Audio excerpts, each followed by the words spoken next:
What's up guys? Today I'm going to show you how to replace the battery on a Slim PS2. You'll notice that you need to replace the battery when the PlayStation swirls stop swirling. So most PlayStation 2s make it very easy to replace the battery by providing a holder for the loose battery. But the SCPH 70000 series unfortunately uses a CMOS battery, with leads soldered onto the battery itself. This means you have to purchase a replacement that's similar with wires already attached and a 2-pin connector. While it's possible that you will be able to find one with a connector that fits nicely, chances are that you will either need to reuse the connector from your original battery or convince the new connector to interact with your PS2 board using a bit of creativity. So first, let me show you the creative approach, as it's potentially much easier, but maybe a bit of an uncomfortable fit with the board connector. And then we'll go ahead and chop off the original connector from the dead battery and Frankenstein it onto the new battery, giving us that snug fit. The PS2 is pretty easy to open. Just remove the plastic stoppers and the 6 screws, then pop off the top.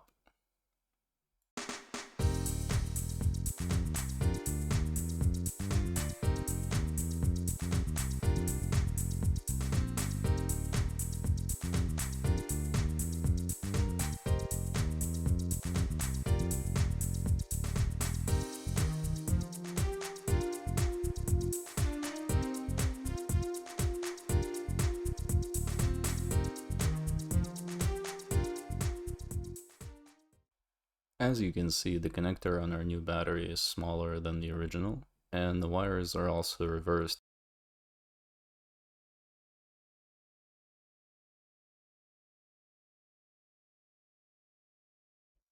But if we're really careful, I think we might be able to make it work. Let's see. This is the part on the board where we're going to need to plug it in. You'll see 2 pins inside the white connector. The important thing is to plug it in such that the black wire is closer to the edge of the case. If you gently poke at this connector, you may see that there is a little bit of a give and you can shift it slightly to the right, which will make it possible to plug in the new CMOS battery even though it has a slightly different connector from the original. You have to be really careful here and not bend the pins, so don't force it in if it doesn't fit.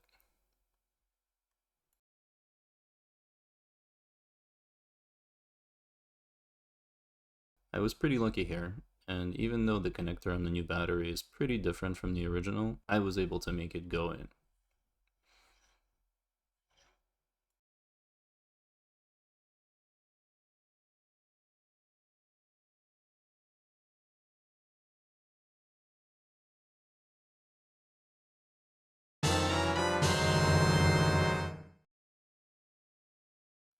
Okay, now let's take a look at actually doing this the correct way and reusing the old connector from the original battery.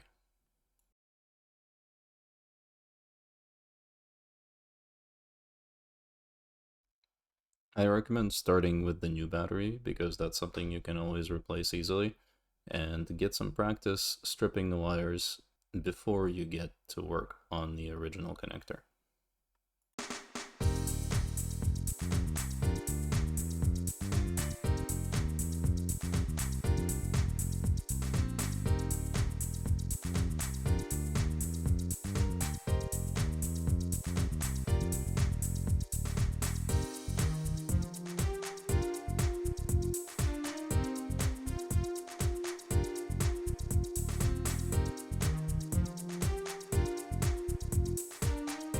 Try to cut the cable as close to the battery as possible to give yourself as much room to work with as you possibly can. It's easy to make a mistake at this point and cut the cables and end up with not enough cable left to make a connection. So be careful and get under this plastic to get the battery out and give yourself the most amount of cable.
Now that we've exposed the wiring on both sides, it's time to twist them together.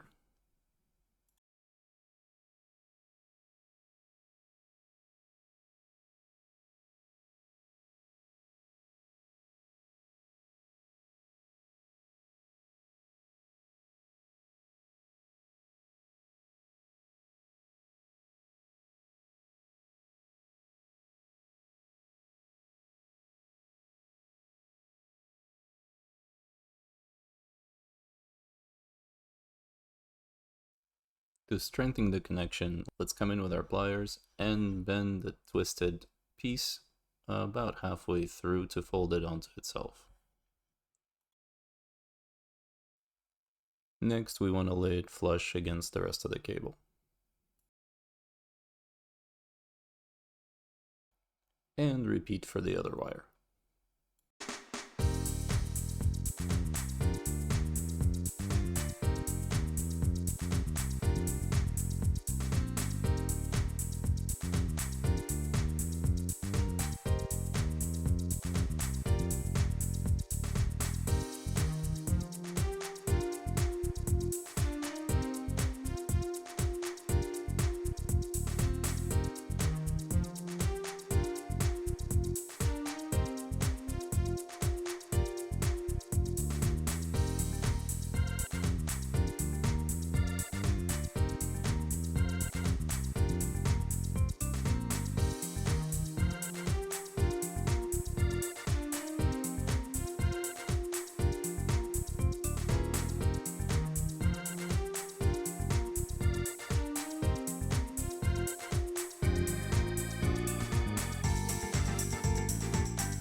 Finally, let's wrap up the connections in some electrical tape.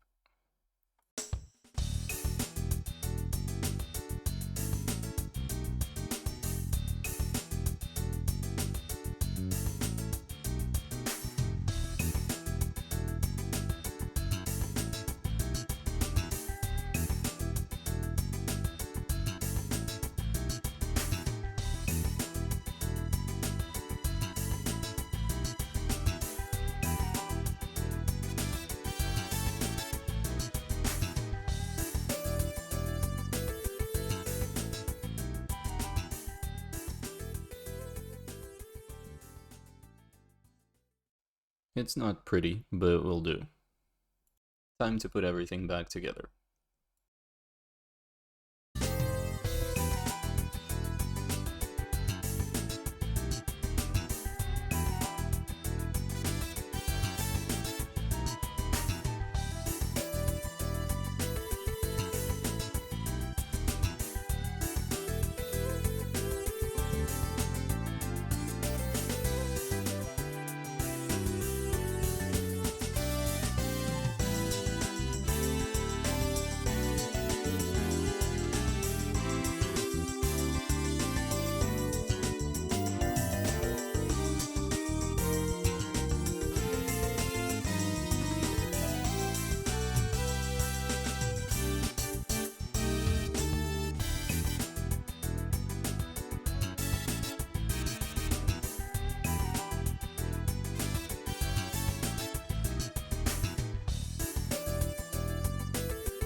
Okay, final test. Let's power on the system, set the time, and then check that removing power preserves the time settings.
Okay, thank you for watching and good luck on your own PS2 battery replacement adventures.